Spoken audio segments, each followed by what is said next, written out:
and welcome. You're watching Eagle News America. I'm Philip Toledo coming to you from Atlanta, Georgia. It's Tuesday evening here, the 8th day of June, 2021, and tonight we have updates from our correspondents across North America. Joining us live tonight, Thomas Likeness in Edmonton, Alberta. It may take a generation to erase the pandemic-prompted prejudice against Asian Canadians. Jessica Isidro in Austin, Texas. Austin pools operate on limited hours and capacity until enough lifeguards are available. Anna Cui in Las Vegas, Nevada. Nevada officials welcome back Informa Marcus World of Concrete at grand opening of Las Vegas Convention Center West Hall. Then we'll head to North Hills, California with Joel Garcia. Eligible vaccinated Los Angeles residents are given the chance to win tickets to several sports events. And for EBC Sports, EJ Gonzalez in Alexandria, Virginia.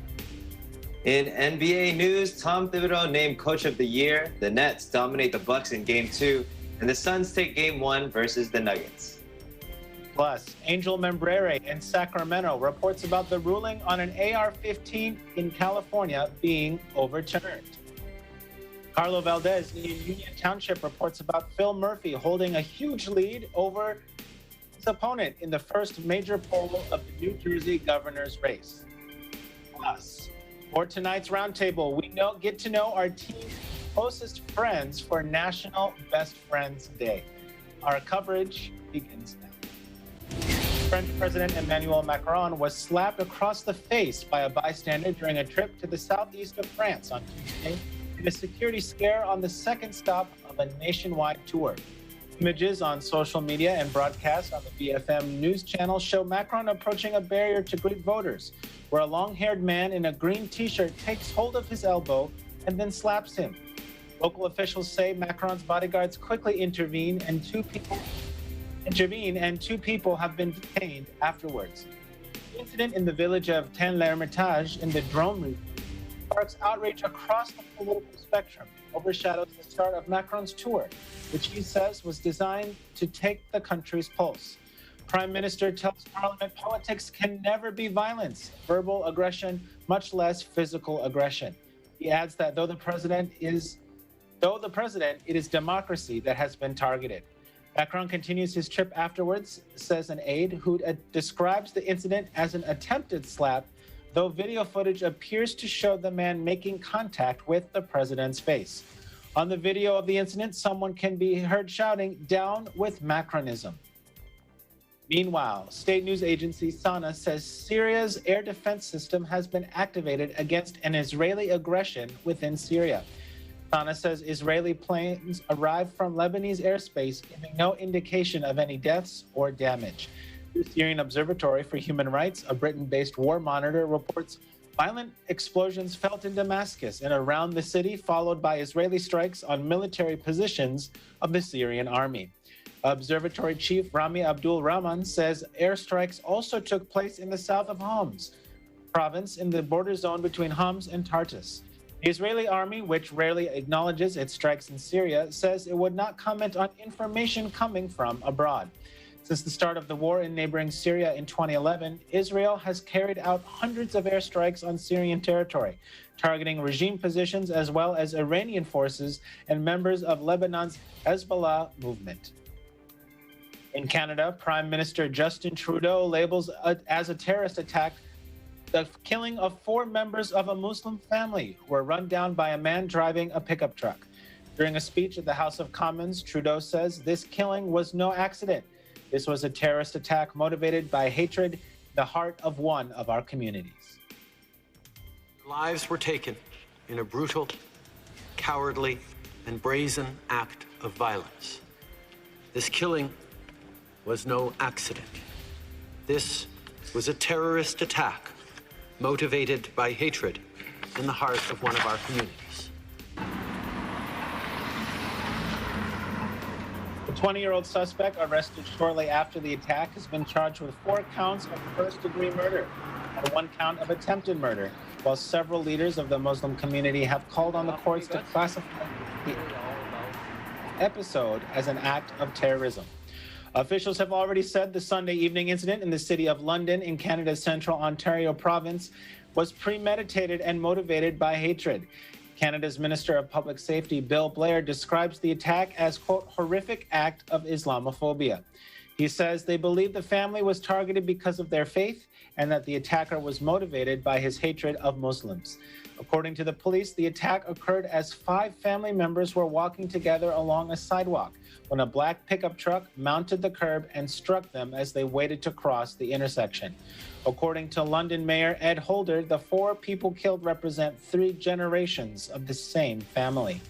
A 9-year-old boy who was also hospitalized following the attack and was recovering. The Muslim Association of Canada has called on authorities to prosecute this horrific attack as an act of hate and terrorism.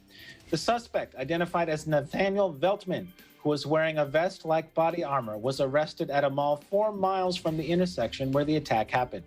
The episode brought back painful memories of a Quebec City mosque mass shooting in January 2017 and a driving rampage in Toronto that killed 10 people in April 2018, among others.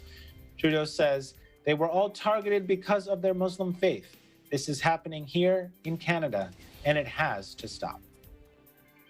In other news, several media, government, and social sites such as the UK government, the White House, and Reddit suffered temporary outages on Tuesday due to a glitch in cloud computing services provider Fastly. Cybersecurity expert Jack Moore explains that the outage shines a light on the fact that many organizations rely on a small number of hosting companies and that they should have policies and procedures in place for such events. Many companies and organizations go through these hosting companies and these networks because they offer protection and they're able to load information around the world far more quickly than they could if they stored them in one location. So they offer a fantastic service, and therefore, as there are only a few around the world, they end up using just these limited numbers. But therefore, more and more companies go and use them, and then if they go down, then of course we then see lots of companies then fall over and panic. It is a huge worry that we are relying on so many of these services, but that just shines a light on it. And so cyber gangs around the world might just be thinking if it wasn't them, then that is the perfect attack. And therefore, they might start targeting those companies in the future. So either way, they're going to have to tighten their security. Fastly says the issue has been identified and a fix has been applied. Customers may experience increased origin load as global services return. In a later tweet, it says, "We identified a service configuration that triggered disruptions. Our global network is coming back online." When it sent that tweet at around 11:10 GMT, access was restored to a vast majority of the sites. Experts say that an external attack appeared unlikely. Messages such as error 503 service unavailable and connection failure appeared on the websites of CNN, the Financial Times, The Guardian, France's Le Monde newspaper, Italy's Corriere della Sera, and Spanish daily El Mundo, as well as social and entertainment site Reddit. The White House and gov.uk websites had an error message but were available again later.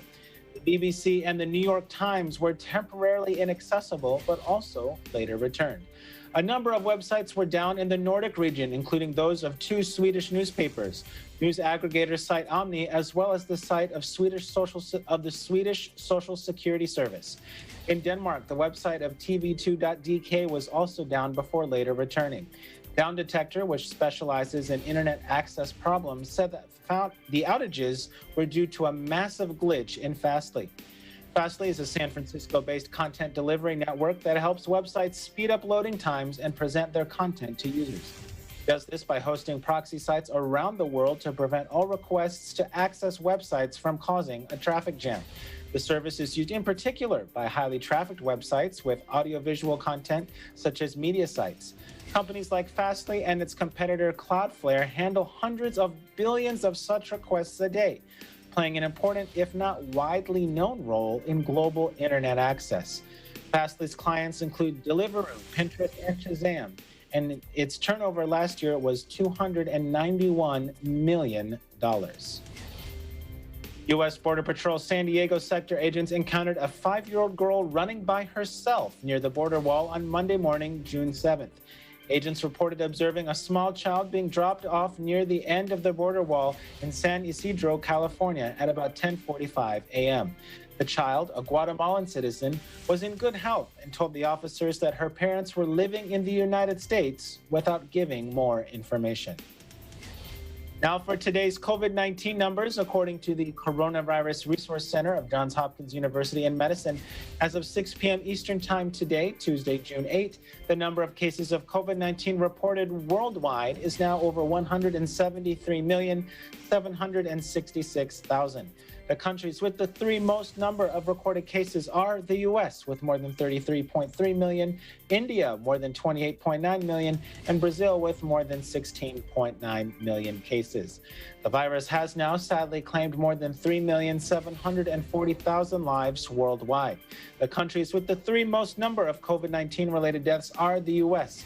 with over 598,000, Brazil with over 474,000, and India with over 351,000. Total vaccine doses administered worldwide currently sit at 2,175,179,327. Up next, we'll have reports from Alberta, Texas, and Nevada. Eagle News America continues. Stay with us.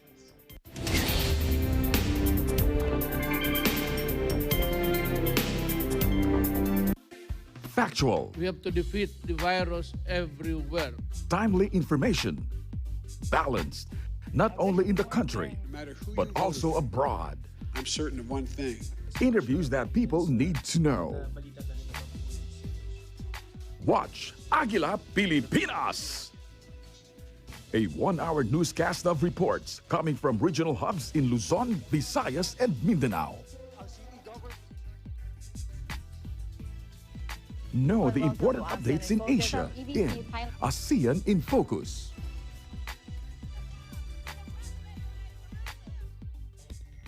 Track the latest stories in the provinces in Aguila Provincia.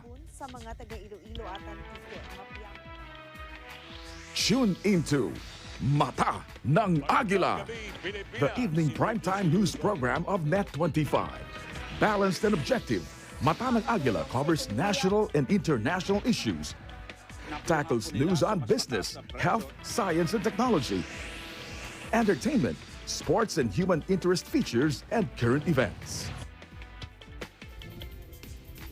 And Eagle News International delivers the latest global reports, impartial, accessible, and up-to-date. It brings to fore EBC's rich international scope and access to valuable information streams. Well, thank you to thank our help outdoor. Catch these programs on Net25. You can also watch our news programs through eaglenews.ph and Eagle News Facebook page and YouTube channel.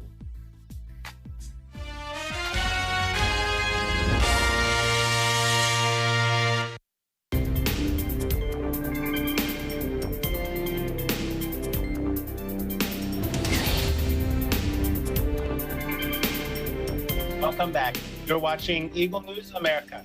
I'm Philip Toledo in Atlanta. It may not take days, nor weeks, nor a few years, but a generation to erase pandemic-prompted prejudice against Asian Canadians. In Alberta, Bureau Chief Thomas Likeness explains. Thomas. Thanks, Philip. You know, that pessimistic view is held by about 60% of both Asian Canadians and non-Asian Canadians.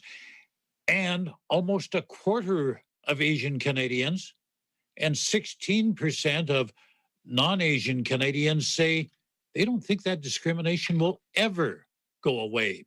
Now, these findings were found in a survey done by the Angus Reid Institute. A lot of the hatred toward Asians has been prompted by the pandemic, and it certainly didn't help when a former U.S. president spouted his brand of racism on Twitter and in front of every microphone put in front of him. It just poured gasoline on that fire, and it's going to take years to extinguish those smoldering beliefs.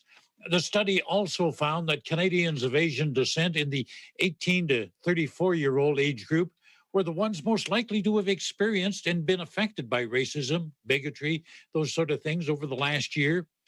Least likely to be affected were Asian Canadians over the age of 55 who had higher incomes. Now, nearly half of all Asian Canadians say discrimination targeting them was a problem in their communities, but few of them say discrimination is institutional. What they mean by that is they say they've been treated fairly by police, by the healthcare system, the justice system, and businesses. Nearly the identical number of Asian and non-Asian Canadians, 1 out of 5, say they would prefer it if the community they live in was from people of their own race or ethnicity.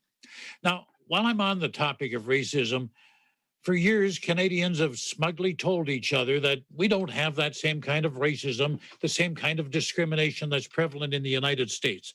I used to hear that all the time when I came back from living in the United States.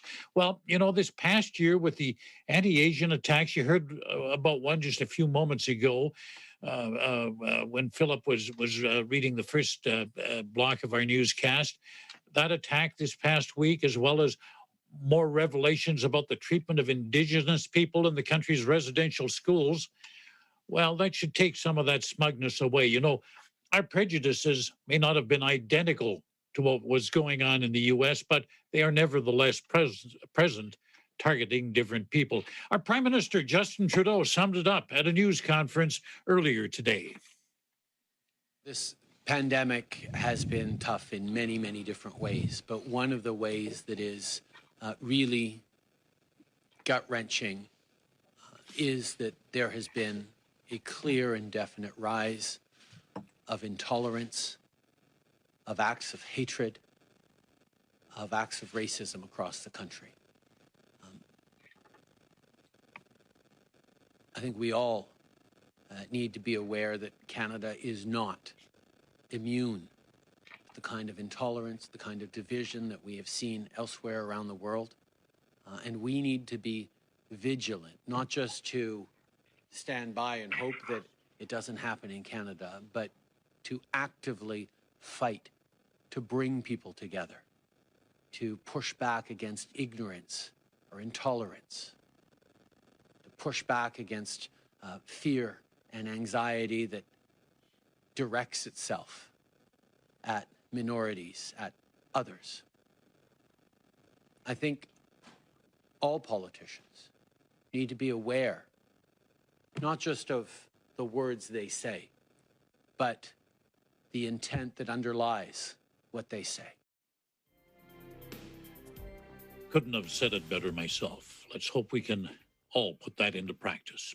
In Edmonton, Canada, Thomas I. Likeness, Eagle News. We live in interesting times. Back to you, Philip. Thanks, Thomas. Now, as we mentioned, there was this tragic story of, the Muslim family mowed down by a pickup truck while waiting to cross the street. Do you have any further information to share on the subject, Thomas? Well, as you mentioned, we have a suspect in custody up here. Authorities now trying to determine whether the case is terrorism. The Prime Minister has called it terrorism, but in a court of law, there are certain things you have to prove to meet the standard to get a conviction. This 20-year-old suspect, his name is Nate Veltman, currently charged with 4 counts of first-degree murder and 1 count of attempted murder. Don't know a lot about him. He's a resident of London, Ontario. Police say he has no prior record, no known affiliation with any hate group, at least any visible affiliation. He apparently kept a very low profile. Philip? And how are the residents there in London reacting to this? Well, people are in shock. London is a smaller city. I think the population's around about 150, 160,000, doesn't have a reputation for violence. Some on social media have expressed fear, and these are Muslims who are saying they're afraid to go out now because, that family that was killed, they were out for an evening walk, something they did every day, and suddenly their lives are extinguished. So people are understandably fearful. Now, a memorial was held this evening, drew thousands of people out to the memorial was actually held at the intersection where this family was killed. Prime Minister Justin Trudeau was on hand, as was Ontario Premier Doug Ford. And at 8:40 in the evening there, all the speeches were paused. It went silent because that's exactly 48 hours after the crash took place. It's amazing how the people in London have come around and in support of the Muslim community there and the grief they're going through. Philip? Now, does the Prime Minister have anything else to say about this attack? Well, throughout the day, both in Parliament and at a couple of different news conferences, and he reiterated it again this evening. I had a glance at some of his comments just before I came on the air here. He's vowed to redouble his efforts to fight far-right groups. He's calling, again, we said he's calling it a terrorist attack. He says the government has to continue to fight hatred, whether it's online or offline. He wants to dismantle hate groups, but it becomes an exercise in frustration. It's like a game of whack-a-mole. As soon as you eliminate one, another one pops up. So it's not going to be overnight. It's going to be an ongoing battle, Philip. Absolutely. Well, Thomas, thank you for that update tonight. It's a very tragic story coming out of Canada. Thank you, Philip. You take care. Now, in Texas, due to a shortage in trained and certified lifeguards, Austin pools are operating at limited hours and capacity. Now, what does this mean to families looking forward to beating that Texas summer heat? Eagle News correspondent Jessica Isidro has the story. Jessica? Thank you, Philip, and howdy from the Lone Star State.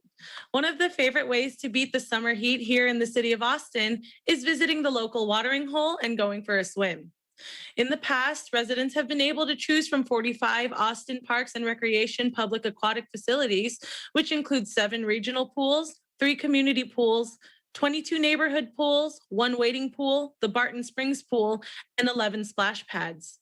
Due to a year-long hiring freeze and disruption of training, however, the Aquatics Division currently does not have enough lifeguards to man all of the pools that normally would be open at the start of June. Until additional lifeguards can be trained, certified, and hired, expanded hours and additional pool openings will not be possible. Because of this, pools will continue to operate with limited hours and capacity. Towards the end of last month, the Aquatics Division reported that they have 150 lifeguards hired and ready. That is only 20% of the 750 needed lifeguards. In March 2020, the city had stopped hiring lifeguards due to COVID-19, and staff were only able to resume hiring this past March of 2021. Another challenge was the limited amount of lifeguards who could be trained at a time due to earlier COVID-19 restrictions. Austin Parks and Recreation's Aquatics Division is working together with Austin Public Health on lifeguard training safety as restrictions are being eased. Currently, an experienced and dedicated Aquatics Division team has been conducting classes at capacity ever since hiring resumed in order to get as many lifeguards as possible certified and working. As more lifeguards are hired and trained, they will be distributed evenly across pools throughout the city to ensure that all Austinites can have access to pools this summer. For those of you looking for a job as a lifeguard, you can apply at lifeguardaustin.com. In Austin, Texas, I'm Jessica Isidro, Eagle News. We live in interesting times. Back to you, Philip. Thanks, Jessica. Now, from prior conversations, we know that you like to help out, in the community and, with people that you know. Would you like to help out with this? Would you ever consider becoming a lifeguard? I know how to swim, but I don't think I'm a strong enough swimmer to save somebody. I could maybe kids, but if I were to have to save an adult that is the same size as me or even larger than me, I don't think it's going to happen. Philip? I'm right there with you. What can you tell us about the unique swimming facilities there in the city of Austin? So there's this one facility called Hamilton Pool Preserve, which is west of Austin. That's really cool. It's a natural pool that formed due to a dome of an underground river that collapsed because of erosion thousands of years ago. However, due to the winter freeze back in February, it's officially closed for the summer due to eroded rocks from the towering cliffs falling into the pool, making it dangerous for anybody in the water. Now, for other pools that are actually open, there's the Barton Springs pool, and then there's also Ladybird Lake, which is the this reservoir on the Colorado River. It's really close to the Austin skyline, and a lot of people go kayaking and paddleboarding there. Well, it sounds like some exciting places to go visit, especially if any of our viewers are looking to beat that Texas summer heat. Well, thank you so much for that update today, Jessica. In Nevada, INORMA's Markets World of Concrete gets a warm welcome from the state's officials as the Las Vegas Convention Center West Hall opens. Bureau Chief Anna Cui joins us tonight. Anna? Yes, thank you, Philip. So today, Governor Steve Sisolak, together with members of the Las Vegas Convention and Visitor Authority Board of Directors and other officials, led the ribbon cutting this morning, marking the grand opening of the $1 billion expansion of the Las Vegas Convention Center West Hall, kicking off the first major convention returning to Las Vegas. INORMA Markets World of Concrete is the first show to open up the new 1.4 million square foot West Hall. And it is the largest trade show happening in the entire country since the pandemic shutdown. The World of Concrete is expected to draw 60,000 people from all over the world, including industry professionals representing all segments of the construction industry. So there's commercial contractors, concrete contractors, even concrete pumpers, construction managers, and more. And for the past 46 years, it's been showcasing the latest and greatest in the construction industry. I'll tell you, Philip, I didn't even know that existed. I mean, I think I believe there's a convention for everything that we can think of. So I caught up with a couple of attendees who were there, and here's what they had to say. We are from Harlingen, Texas, south of Texas. We're attending the World of Concrete, our first time being here after the pandemic, and it feels awesome to be out here. It really does. How did you feel? Like, did you have any hesitations coming? Not at all. Felt very safe. I mean, there's a lot of hand sanitation areas. Of course, the restrooms, you can always wash your hands. They do give out masks, so it does feel a lot safe being out here. You've been to Vegas a few times, yes. And is this your first time post-pandemic? Yes, it is. The last time we were here was December 2019. So that was the last time we came to Vegas. So we're actually coming back in 2 weeks again. Okay, yes. So I guess in general you guys do feel safe coming, and we're vaccinated, so we're we have our vaccines, so we feel perfectly safe. There you have it. You know, they've been vaccinated, so I think that's most of the people that I talked to today, because they have been vaccinated, they felt very safe to come to the convention. You know, Governor Sisolak also this morning acknowledged the hard work that the Las Vegas Convention and Visitor Authority had done to prepare for these events, make sure that they are safe, not only for the visitors, but also the workers. He added that this is the reason why officials prioritize hospitality workers for COVID-19 vaccinations when doses were limited in the beginning of the vaccine rollout. State and local officials continue to work hard, Governor Sisolak stated, to balance the health and safety of the public with the state's economic vitality. Las Vegas, has been named in the industry as the #1 trade show destination in North America for 26 consecutive years, according to the Las Vegas Convention and Visitors Authority.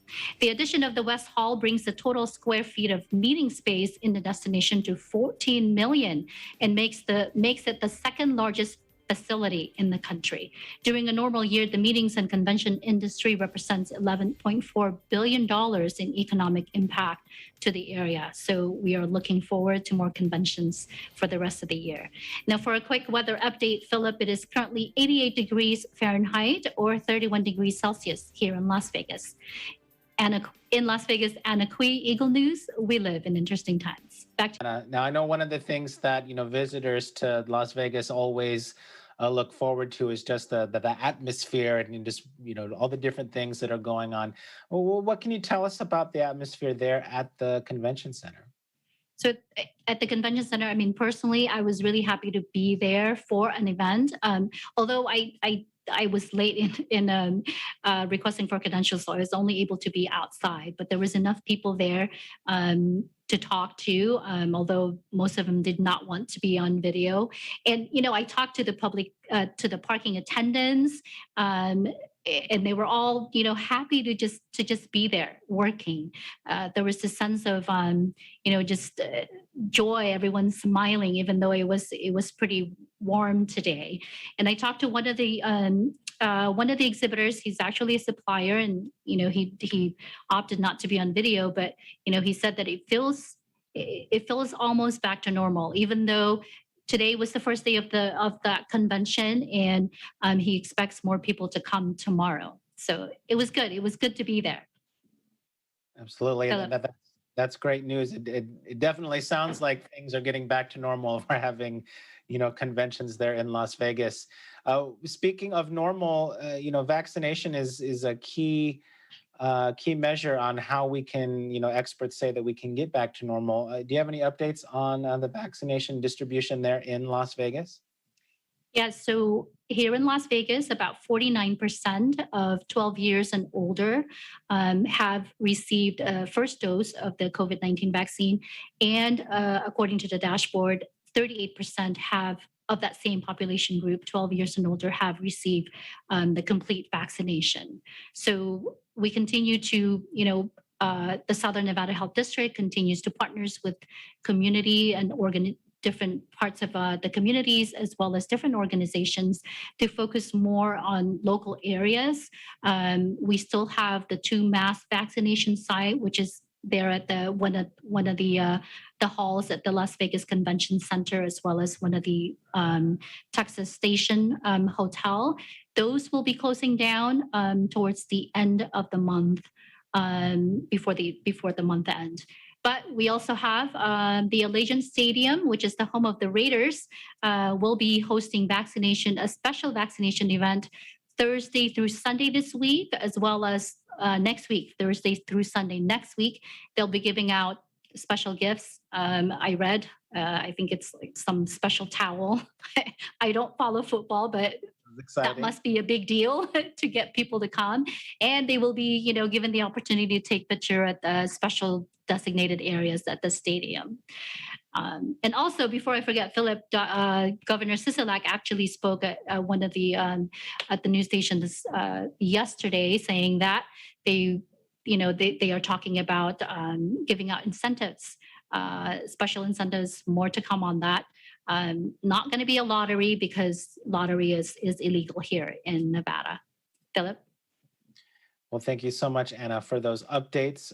Stay safe, and we'll catch up with you at our virtual roundtable here at the end of the show. Thank you. Still to come, we'll have updates from California and New Jersey. Stay with us. Eagle News America will be right back.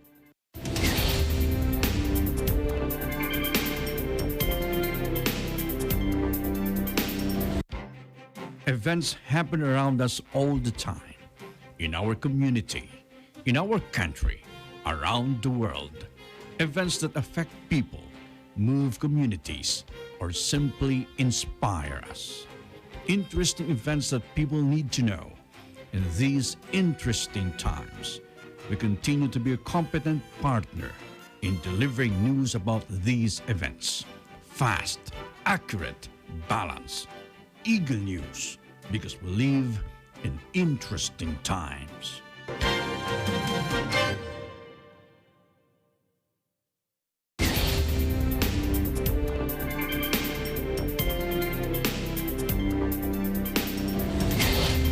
Welcome back. You're watching Eagle News America. I'm Philip Toledo, coming to you from Atlanta. More vaccine incentives await Los Angeles residents as the county intensifies promotion of the COVID-19 vaccination. Eagle News correspondent Joel Garcia has the report. Joel? Thank you, Philip. In an effort to remain one of the states with the lowest levels of coronavirus transmission, California continues to provide incentives to residents who opt to receive their COVID-19 vaccine dose. According to the Los Angeles County Department of Public Health, residents who obtain their COVID-19 vaccine from participating city and county sites until this Thursday, June 10th, are qualified and will be entered for an opportunity to win a pair of LA Dodger or LAFC season tickets. Eligibility requirements of the sweepstakes are the following. One, must be a Los Angeles County resident. Two, must be 18 years of age or older. Three, must have received their first dose of the Moderna, Pfizer, or Johnson & Johnson vaccine, or they are bringing someone to get their first dose. And for a list of participating vaccination sites, those interested are encouraged to visit publichealth.lacounty.gov/media/coronavirus/vaccine/sweepstakes.htm. Season tickets are among the many incentives. For instance, the Los Angeles County had just awarded the winner of the Los Angeles Lakers 2021-2022 season ticket vaccination sweepstakes. Other incentives include cash prizes and gift cards of varying amounts being offered by the state, county, and city levels to attract more people to get vaccinated and finally place a containment lid on this coronavirus pandemic once and for all. In North Hills, California, Joel Garcia, Eagle News, we live in interesting times. Back to you, Philip. Thanks, Joel. I was just curious, can the winners of these sweepstakes give away or sell these pairs of season tickets, especially if maybe they're not interested in keeping them?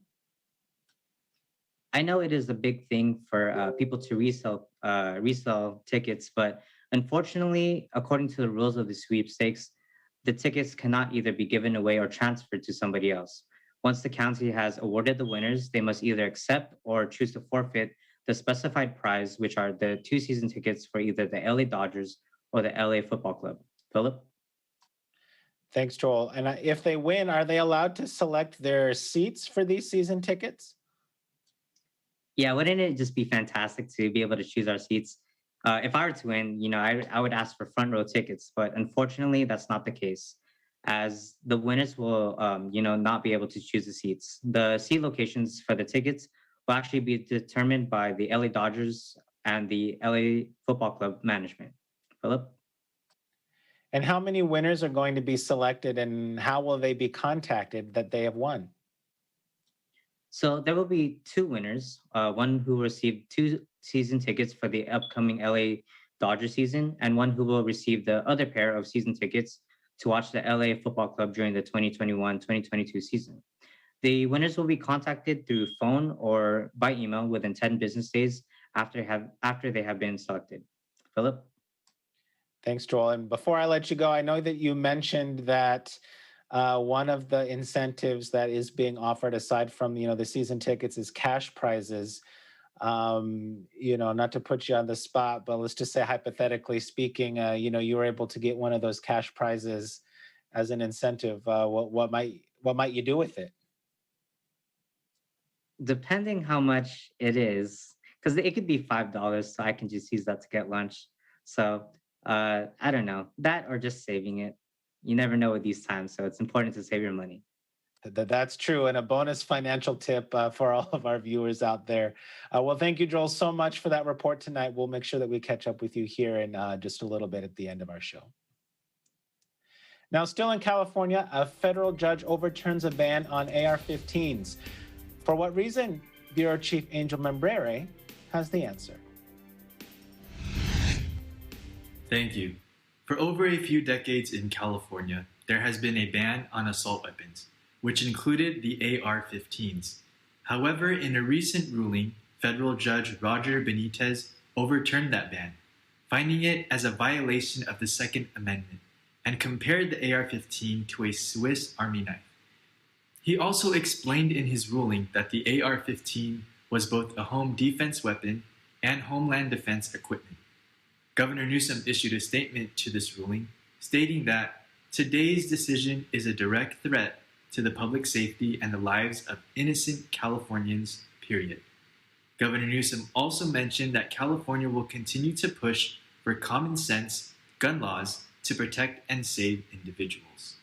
California Attorney General Rob Bonta also issued a statement stating that they will be appealing the decision and that action must be taken to end gun violence. In Sacramento, California, Angel Manberry, Eagle News, we live in interesting times. Thanks, Angel. Now let's head over to New Jersey. In the state's gubernatorial race, incumbent Governor Phil Murphy holds a huge lead over challenger Assemblyman Jack Ciattarelli. Bureau Chief Carlo Valdez has the details. Thanks, Philip. Today, Tuesday, is the primary election day, and Democratic Governor Phil Murphy is seeking for a second term. Governor Murphy has a huge lead over former state Assemblyman Jack Ciattarelli, who is the favorite to win the Republican nomination. Ashley Koenig, director of the Eagleton Center for Public Interest Polling and an assistant research professor at Rutgers University, said, New Jersey has seen some uncompetitive gubernatorial races the past couple of cycles, and this race does not seem to be the exception right now. Murphy currently has a stronger lock on his base than Ciattarelli and beats him among independents right now by a double-digit lead. Governor Phil Murphy is running unopposed for the Democratic nomination. And as for coronavirus stats and numbers, New Jersey reports of 200 new positive PCR tests, pushing the total to 889,255. Sadly, New Jersey is reporting 11 new confirmed deaths, pushing the total to 23,616 lives lost. In Union Township, New Jersey, Carlo Valdez, Eagle News. We live in interesting times. Back to you, Philip. Thanks, Carlo. Up next, we'll have updates from the sports world and today's roundtable about National Best Friends Day. Eagle News America will return shortly. Stay with us.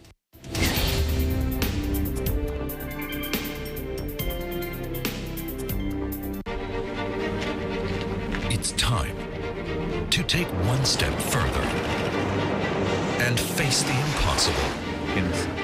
Time to search the unknown and fight for the truth. Time to overcome boundaries and connect the world. It's time for DW News.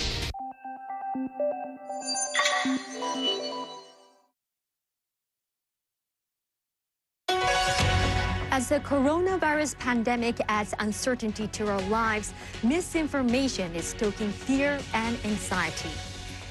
We at NHK World Japan have launched an action plan to ensure you have the vital information you need to keep you and your family safe. We will give you tools to protect yourself from the virus's economic and social impacts. Our expert journalists across the country and around the globe will break through the jargon, bringing you accurate and up-to-date news. We are committed to providing international viewers with information about the latest achievements and challenges facing those tackling the public health crisis. In a time of unprecedented change, tune into NHK World Japan, a station you can trust.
teams in the NBA are going head-to-head in the second round of the playoffs, and the league announces the latest recipients of the NBA awards. EJ Gonzalez joins us live with the details. EJ? Thanks, Philip. Yeah, before we get into the playoff games that occurred last night, let's update you guys on the latest in the NBA awards. Coach Tom Thibodeau of the New York Knicks was named the 2020-2021 Coach of the Year. According to the official release of the NBA, Thibodeau received 43 first-place votes. This was less than the 45 first-place votes received by Monty Williams from Phoenix, but the total points in voting gave the edge to Thibodeau, 351 to 340. Now, this is the smallest point differential for this award dating back to 2002 and the 2003 NBA season. Coach Thibodeau now receives this honor for the second time in his career, his first time being with the Chicago Bulls during the 2010-2011 season. Thibodeau led the Knicks to the 4th seed in the Eastern Conference this year and finished with a 41-31 record on the season, including 16 victories in their final 20 games. His coaching made a complete turnaround for the unsuccessful seasons the Knicks have been experiencing over the past several years, resulting in their first playoff berth since 2013. And now let's get you caught up on the NBA playoffs. Last night, the Brooklyn Nets hosted the Milwaukee Bucks at the Barclays Center for Game 2 of the Eastern Conference semifinals. Although the Nets won Game 1, they did lose one of their stars, James Harden, due to injury, and he actually sat out of Game 2 due to hamstring tightness. Nevertheless, the Nets led this game wire to wire in dominating fashion, leading by as much as 49 points at one point during the game. The Nets were simply unstoppable as they shot 52% from the field, including 21 of 42 from three-point range. The Nets were led with 32 points from Kevin Durant and 22 points from Kyrie Irving, the final score being 125 to 86. Now, James Harden is without a timeline, and the Nets have not commented on his availability for Game 3. And although the Bucks were the only team this playoff so far to complete a sweep in round 1, they head back to Milwaukee down 0-2 in this series. And in the Western Conference semifinals, the Phoenix Suns hosted the Denver Nuggets for Game 1. In the first half, the two teams went back and forth in a close game, with Denver claiming a 1-point advantage going into the second half, 58 to 57. Now, Denver came out of the locker room playing well, led by Nikola Jokic, and grew their lead to a 9-point advantage. However, the Suns suddenly got red hot and went on a 16-0 run, taking the lead at the end of the third quarter, 88 to 79. In the fourth quarter, Chris Paul then started to heat up and led the Suns by putting up 14 of his 21 points in the final frame. Mikal Bridges, DeAndre Ayton, Devin Booker, and Chris Paul of the Suns each had over 20 points in the game, and the Suns' balanced efforts sealed the victory over the Nuggets, 122 to 105, taking an early 1-0 lead in the series. And tonight, the Atlanta Hawks played the Philadelphia 76ers in Game 2. The Sixers have officially tied up the series 1-1, while the Utah Jazz host the Los Angeles Clippers for Game 1 of their series. In Alexandria, Virginia, EJ Gonzalez, Eagle News. We live in interesting times. Back to you, Philip. Thanks, EJ. Now, our producers are telling us that there is some breaking news that was announced just moments ago. Can you give us an update? Yeah, so just moments ago, the NBA announced the winner of the Kia MVP of the season, and that award went to Nikola Jokic. Now, Nikola Jokic is the very first Denver Nugget player to ever receive this award, and he's actually the first. This is the first time that a second rounder, a guy who's drafted in the second round, received an MVP honor. It's pretty crazy. Shaq was congratulating him on his achievement, saying thank you for standing up for the big guys, because the last time a big man or a center won the MVP award was when Shaq did it many years ago. Well, thanks, EJ. What's your prediction on who's going to win the remaining awards, like Rookie of the Year or Defensive Player of the Year?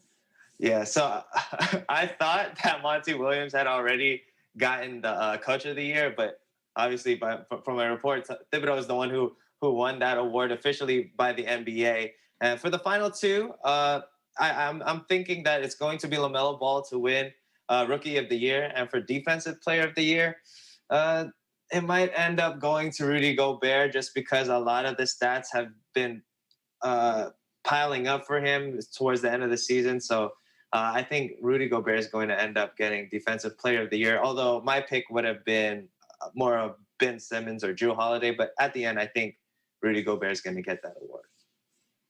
Absolutely. Well, thank you so much for those updates tonight, EJ. And stay tuned because now it's time for our virtual roundtable.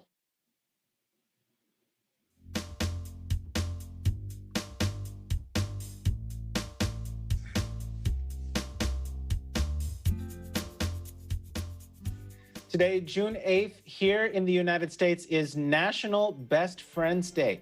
According to a Pew Research poll published in November of 2018, 98% of teens surveyed said that they have one or more close friends, and 78% say they have between 1 and 5 close friends. The poll also revealed 87% of close friendships develop in school. Whether our best friends are from our childhood or maybe developed later in life, or whether we have just one best friend or maybe a group of them, one thing is certain: close friendships make life much more interesting. Let's go to our panel of correspondents tonight and ask them some questions concerning their best friend. Let's begin with Anna. Who is your best friend or friends? And tell us a little bit about maybe where and when you met them and how long you've been friends. Philip, I always know you're going to pick on me first, but okay. Well, okay. So let's start with. I don't want it to be a cliche, but let's start with my husband. So we've been married now 30 years. We met 2 years before that. So he's my best friend because I, can tell him everything, and he helps me with pretty much anything. So there you go. That's one. And the poll said 1 to 5. So I do have exactly 5. I have 2 of my dearest friends, Eileen and Rose. I met them 20 years ago when we first moved here in Las Vegas. And we've, shared experiences, hardships, and we learned from each other. So that's why I consider them one of my few of my closest friends. And then in this industry, since I joined Eagle News, EBC, 5 years ago, I've developed very close friendships with Lisa and Lonnie. We've also shared, many, many things from, fun things to, hard things. And, we can pretty much tell each other anything and, overcome any trouble. So I consider them my closest friends in this industry as well. And last but not least, my daughter. This past year, one of the best things that happened during the pandemic is that I feel like we've gotten closer, especially during the lockdown. She, I can honestly say she sees the goofiest side of me. She's shared many, funny videos with me in times of, especially when the beginning of the lockdown. She may not know it, but she helped me through it a lot. Philip? Thank you for sharing that, Anna. That's very sweet. Thomas, what about you? What can you tell us about your best friend or friends? My best friend is, my wife. I mean, I've got to sort of follow the trend Anna set there, but my wife, Shello, is truly my best friend. We were introduced by a mutual friend, actually. She lived in Vancouver at the time, which is about an hour and a half plane ride away, or a 12-hour drive from Edmonton. And our friendship developed over the course of a year, and we eventually got married. So I guess I can say my ex-girlfriend is my best friend. Why is she my best friend? Well, number one, media people are not easy to live with. Not at all. And she puts up with it. She also keeps me in line. She can tell me things that anybody else would tell me. I would be very offended and say, I never want to talk to you again. But she keeps me somewhat humble. and she's always by my side. I truly love her. We have a number of things in common, but a number of differences, and it's those differences that make life interesting. And I guess she's getting used to me after all of these years. Philip? There you go, Thomas. Jessica, how about you? What can you tell us about your best friend? Well, I've got two. They're Jessa and, well, okay, I have five actually, but the ones that I've known longest are my friends Jessa and Megan. Megan I've known for about 10 years now, and we actually met through gaming. Jessa I met through church, and I've been friends with her for about 7 years now. And then my other two girlfriends are my friend Monica and my friend Allison. My friend Allison I've known for about 5 years. And then Monica, I honestly can't remember. We actually talked about this when I was in Seattle last week. We don't remember how we met, but we've known each other for a while now. And Monica actually introduced me to my fiance, who is also my best friend. I'm jumping on the bandwagon. You know, they all bring out different sides of me, but I think Andy, my fiance, has brought out a side of me that I thought I lost a long time ago. He, just like Thomas, he is opposite of me. So we argue once in a while, but like opposites attract. He compliments me, and yeah, that and then all my friends that I just mentioned, they are my bridesmaids in my wedding. So that's my best friends. Absolutely. And you know, our director here, he says that love conquers all. So you know, I think you've given us the testament of that. EJ, how about you gonna jump on the bandwagon here with your best friend? Well, I mean, I wouldn't jump on the bandwagon if it weren't true. You know, my wife is my absolute best friend. You know,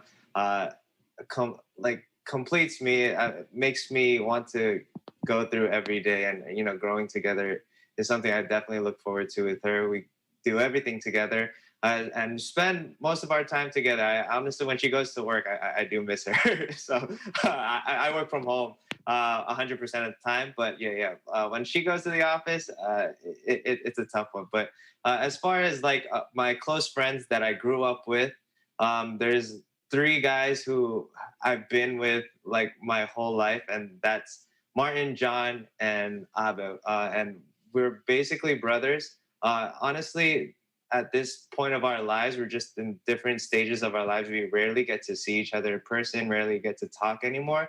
But whenever we do get to have that opportunity to see each other and have a chance to talk, it's like, you know, it's like going back to when we were kids. I mean, literally, we were brothers, inseparable. We all went to school together at one point in our lives, all different ages, by the way. But these guys are definitely my true closest friends in life. And no matter what happens, I really think that we can talk about anything once we have that opportunity to see each other again. Absolutely. Well, thank you for that, EJ. Joel, we've got a few seconds left. What can you tell us about your best friend? I am unfortunately not in the bandwagon, as I do not have a spouse, but my best friend is actually my mom.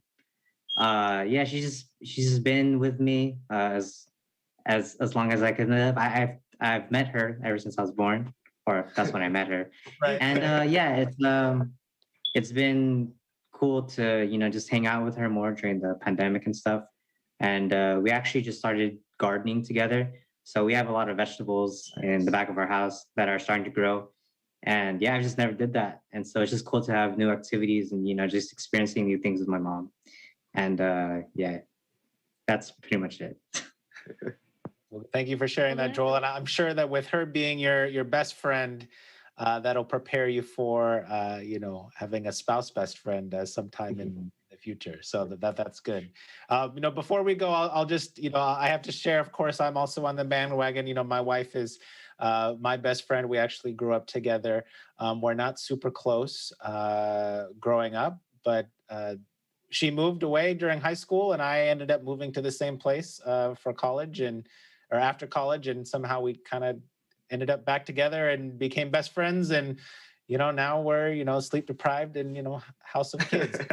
But also, I think someone else talked about friends that are our family. We also have our very close friends that live down in Florida, BJ and Lena, who actually we didn't grow up together, but it's kind of one of those things where EJ, like you mentioned, whenever we get together, it's like no time has passed, and it's like we grew up together anyway. And so they're the one set of friends that I was able to see during the pandemic, and I can't wait to be able to see them again.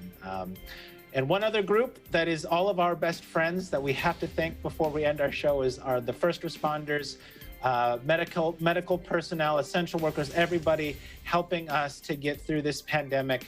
Please join us in a round of applause, because we truly appreciate you for all that you do. Well, that's a wrap for tonight's Eagle News America. Thank you so much for joining us wherever you are in the world. We hope that you're staying safe and you're staying well. I'm Philip Toledo. We live in interesting times.